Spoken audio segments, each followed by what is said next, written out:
r/nosleep. Posted by you/02321. If you're on the last bus for the night, there are some rules on how to survive it. My car got utterly wrecked. No saving it. Mashed up to bits. My sister had borrowed it and cheated death that day. Even after looking at the heap of scrap metal that was my car, I had no idea how she got out with only a few broken bones. By all rights she should have died.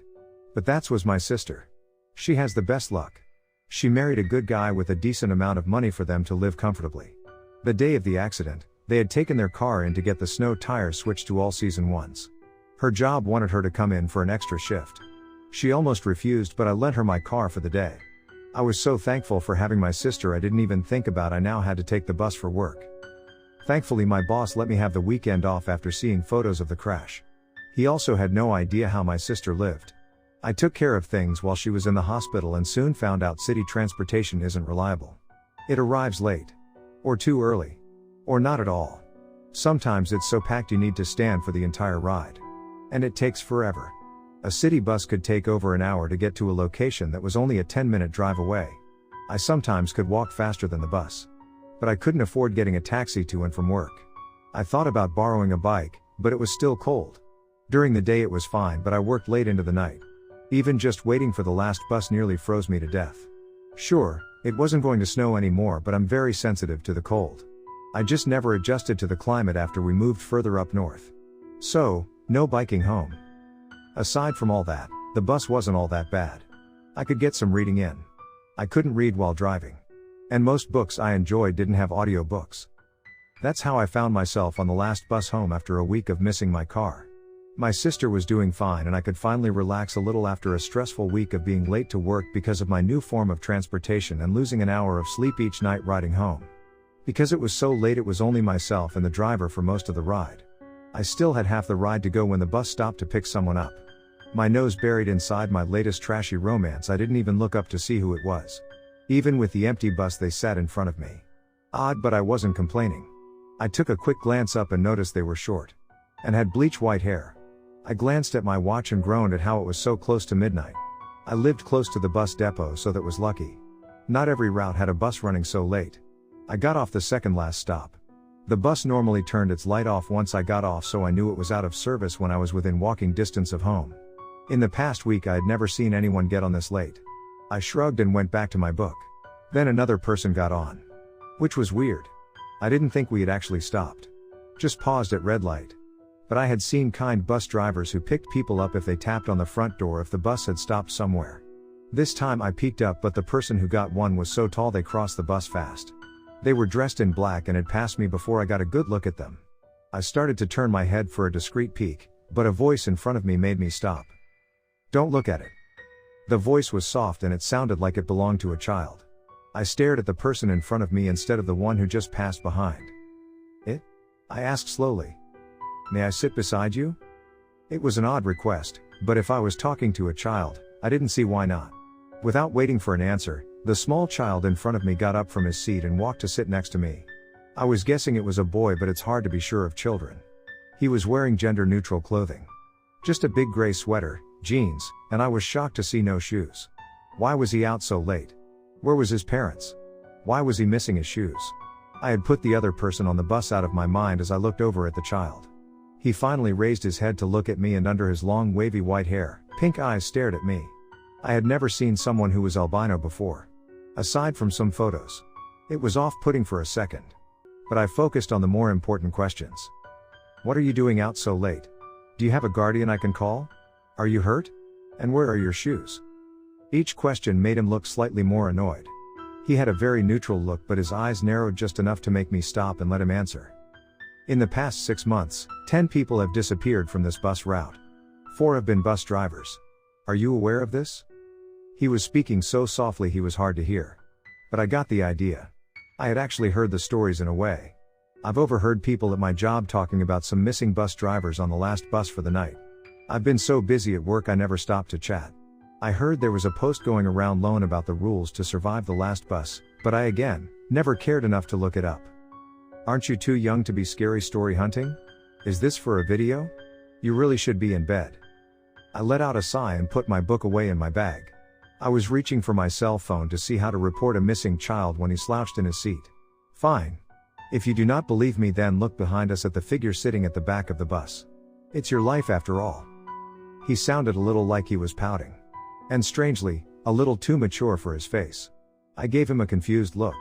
What on earth did the other passenger on the bus have anything to do with this weird conversation? The bus stopped for a red light again. The driver looked in a mirror mounted at the front so he could see most of the bus.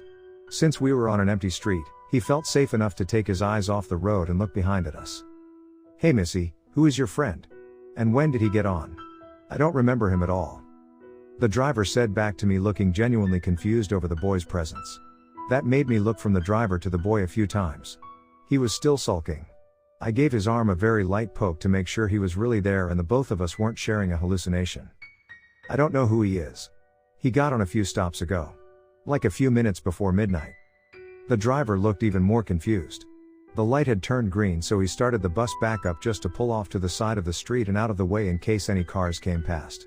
He then got out of his seat and started to walk towards us. I mean, he honestly looked like he had no memory of letting the albino boy on. And he was a child out in the middle of the night.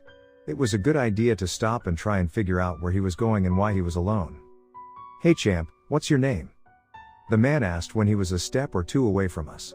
The boy didn't look up at him though. He only flickered his eyes over towards me. You can scream as much as you want, but do not look behind us. The boy's statement was so weird no one answered him. The driver raised his head and finally seemed to look around the rest of the bus. Out of my sight he spotted the other passenger. The tall figure dressed in black. I hadn't paid any attention. When did you get on? Do you? The driver's words were cut short. In a blur of motion, he was grabbed by long black arms and pulled back towards the rear of the bus so quickly my brain didn't even realize what had happened. What I saw was impossible. The arms just had been far too long. Long black tubes with great clawed hands attached. On reflex I almost looked behind me. Then I remembered how the boy had warned me about looking. I forced my head forwards as I heard it. The kind bus driver who had just been worried about a small child was screaming and begging for his life. Screaming that stopped suddenly with a wet crunch I wish I had never heard. Once I smelled a metallic odor, I was certain was blood. I started to scream as well. I clutched the side of my head and hunched down in my seat hoping it would keep me safe from those hands.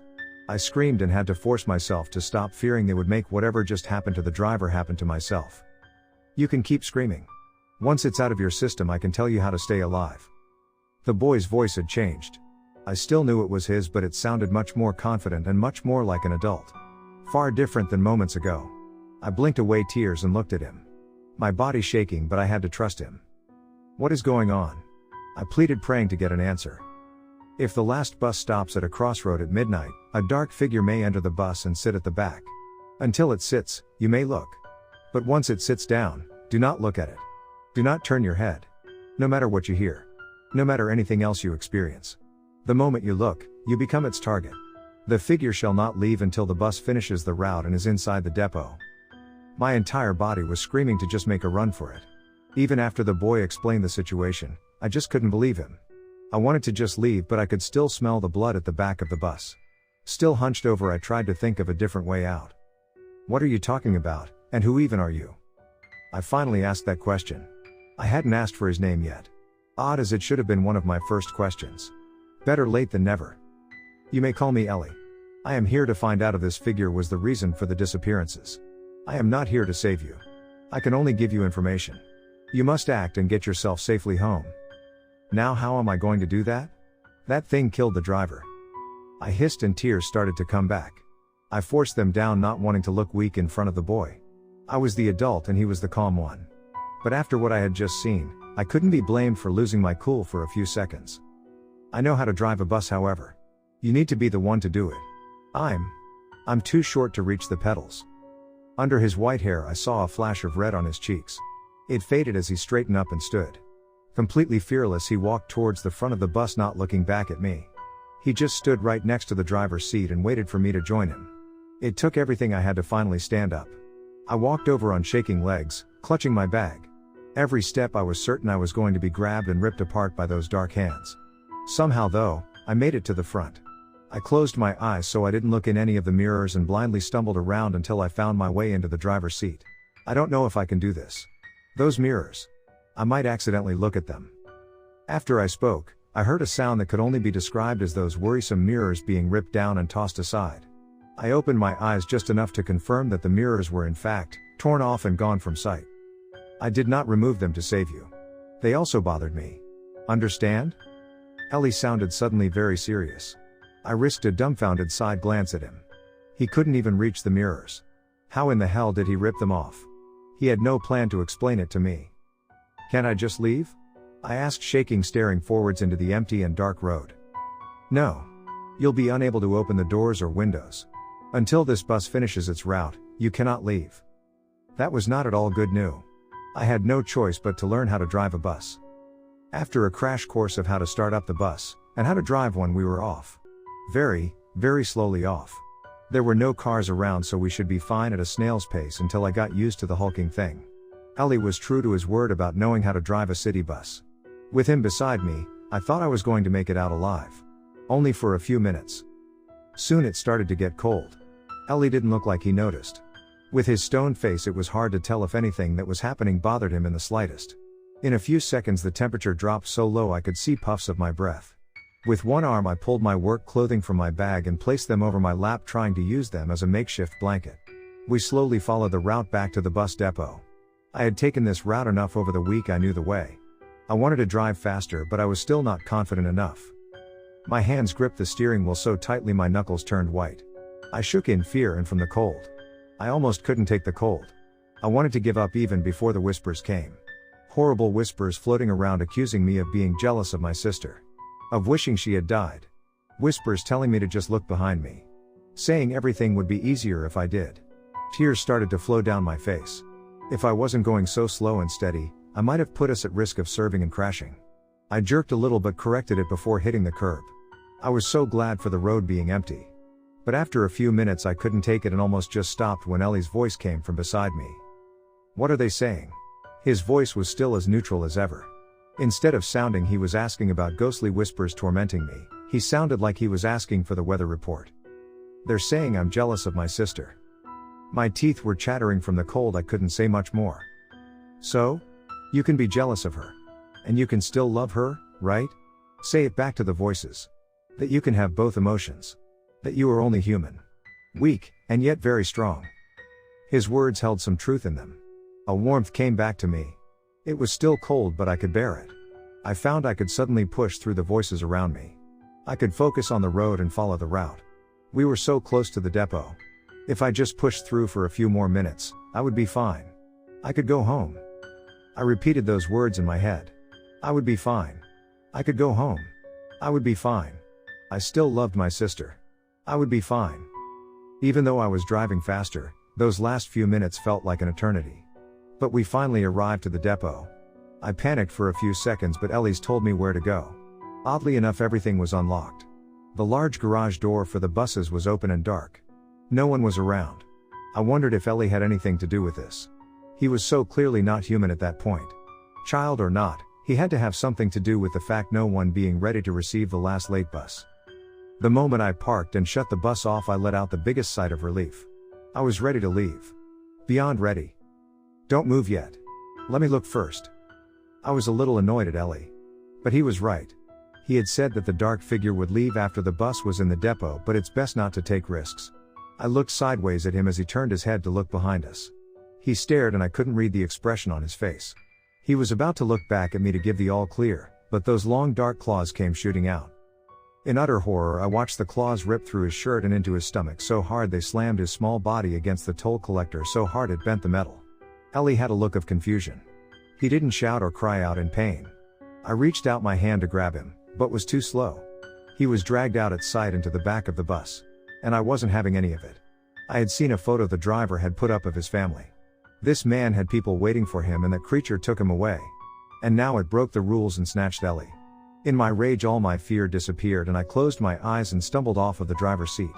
I fumbled around and found one of the mirrors that had been ripped off. I gripped it by the pole that had been attached to the bus. I was surprised by its weight, but I still lifted it off the ground and made my way to the back of the bus, eyes still closed. I bumped into a lot of the seats and tripped over the 2 steps that lead to the upper part of the bus. I honestly had no idea what I was going to do with a broken mirror. The driver had been killed seconds after he was grabbed. I had wasted so much time and feared Ellie was already gone. If that was the case, I would beat the dark figure with the heft mirror I picked up. It was a dumb idea, but I was so pissed off I wasn't thinking clearly. "Leave him alone, you piece of..." I was screaming but stopped short when I heard a calm voice. "What are you doing?" It was Ellie's voice, but I still didn't dare open my eyes. It could be a trick. I debated on if I should just start swinging away, but my brave assault was stopped before it even started when the mirror was ripped from my hand. "You can open your eyes now. It's fine." I shouldn't have trusted it. But I had to see if Ellie was alright. Slowly I cracked open my eyes just enough to see the boy sitting on the back seat with an empty black trench coated beside him. His sweater had been torn, but I saw no blood. None of him, or even the driver's blood I had smelled before. "What the hell?" I snapped at him, feeling pretty angry and confused. When something moved and fluttered around under the trench coat, I moved back. I can't go into too many details. You know those rules I told you earlier? The figure broke them. Not only did it take bus drivers, making it impossible to give riders a chance, it tried to kill me after we pulled in. I assume it would have killed you if I didn't demote it first. I need a whole lot of information. Like what that thing is and what you mean by demote? Are you its boss? You actually don't deserve any information. You should just be leaving, but I shall tell you a little. I am not its boss. I am its king. I stifled a snicker. Ellie went on. This figure is a type of creature that must go by certain rules to take humans. The more humans it takes, the stronger it gets. The stronger it is, the rules it goes by changes. If it finally gets strong enough, the final rule is just a human looking at it. But none really make it to that rank. They cheat trying to get stronger faster. It's my job to find these troublemakers and knock them down a few ranks. I guess that makes sense. So, I guess I'm lucky you came by to save me, huh? I did not save you. I gave you information. You drove the bus. You didn't look behind you. If you looked before I did, you would have been killed. You followed the rules this creature has been bound to. Ellie was giving me a hard look. But I could tell he was trying to act tough in front of the creature hiding under the trench coat. He was the one who offered to look first, but he was trying to act it as if I was the one who had made the choice. I didn't know what the big deal was. So, what if he helped me out? But he was so adamant I decided to drop it. I heard a noise behind me before I could really answer him and looked over to see that the bus back door had opened. When I looked back, only Ellie sat, but the black trench coat gone. "You should go home now and forget this entire thing." Ellie got up and started to leave the bus, and I followed behind him. The bus depot was within walking distance of my place. I could easily get back home, but it would be impossible to forget what had happened. A man died.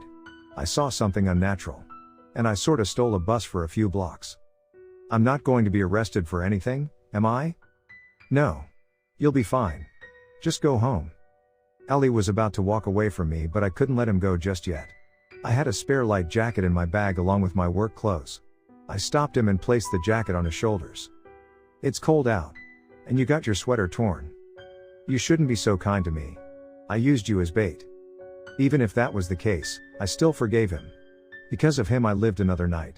No matter how much he wanted to deny it. He was very embarrassed after I gave him a big hug. He tolerated it, but soon was struggling to get out of my arms. "Don't ever talk to me again." With that quick dismissal, I watched as he jogged across the street and away from me. I thought he was a good kid, but I had to agree. I never wanted to see him again. I didn't take the bus again. I spent a stupid amount on cab rides until I got a new car to drive to work.